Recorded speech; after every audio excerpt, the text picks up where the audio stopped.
As showboats were popular in the early 20th century, a particular style of architecture gained popularity in the middle part of the century.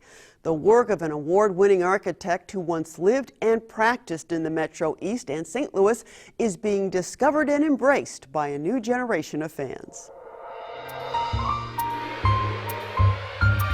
They came by the hundreds on October 19, 2014, to get a look inside this home. It was built in 1956 atop the bluffs of Belleville, Illinois. The home was designed by the late architect Charles King for himself and his family and was the centerpiece of a tour of 7 King-designed residences in the west end of Belleville. Arlene Goalby has owned the property since 1968. My former husband, who passed away in 2000, and I were looking for a house after we got married, and we both loved the mid-century style of home, fortunately, because when we moved in and brought in our mutual furniture, it kind of blended, which was surprising. This house probably exemplifies King's work. Larry Betz is president of the Belleville Historical Society, which organized the home tour. The openness, the bringing nature into the house. There's a lot of Frank Lloyd Wright influence in the mid-century modern. He was the one that actually started this movement back in late 1890s with his prairie movement. The sense that he created that we as man are part of nature, yet we have a need to be protected from nature. Bringing nature into the house so that you were living in your element, basically. Charles Irwin King was born in Kentucky in 1919 and received his degree in architecture from the University of Illinois. After World War II, during which he served as a pilot in the Army Air Force, King opened an office in Belleville in 1947. He worked from there for 14 years until his practice was purchased by the St. Louis firm HOK. When King died in 1993 at the age of 73, his resume included director of the Corporate Design Center for Westinghouse Corporation and a long list of prestigious professional awards.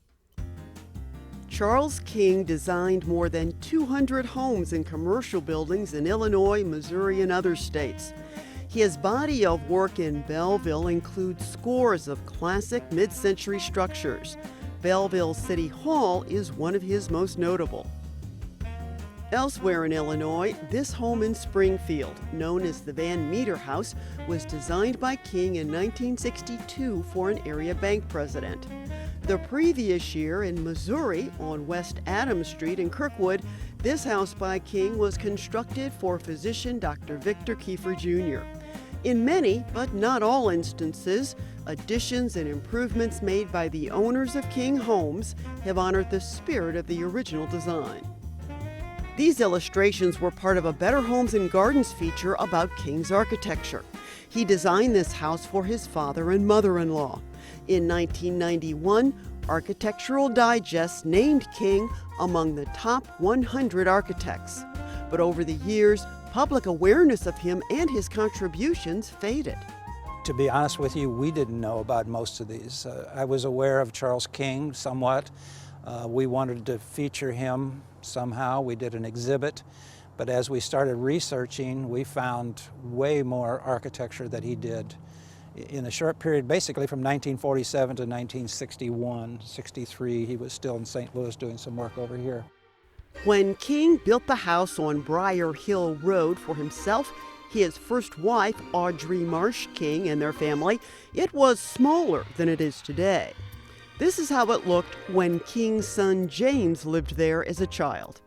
My Sundays were spent as a young man getting plunked in the family car, Charles would take Audrey and I around to show us what house was under construction, various states of construction, and or see homes that he wanted us to look at. He wanted to look at and take his 35mm camera out and shoot pictures of, and so I spent a lot of time being well schooled in what's now known as mid-century design. King was adaptable to his client. If the client wanted something more traditional, he would give him that. But when he had free reign, this is the kind of product that he put out. And of course, this being his house, he had free reign. A retrospective of King's work was exhibited in St. Louis by the Landmarks Association of St. Louis from July of 2014 through January of 2015. As the body of scholarship grows, as time progresses, we're learning more and more about these designers that were working in the St. Louis area in the middle of the 20th century and how their work really is significant in terms of architectural history. And this is kind of an emerging field in terms of architectural history and also in terms of historic preservation. This quote, "I will never leave my Charles King house," was made by Ethel Wagner of Swansea, Illinois. She was 100 at the time. True to her word, Wagner died in her home on January 4th, 2013 at the age of 101. Arlene Goalby has no plans to leave her home either. I love it. Unless I can find another Charles King house to move into, I'm going to maybe die in this house.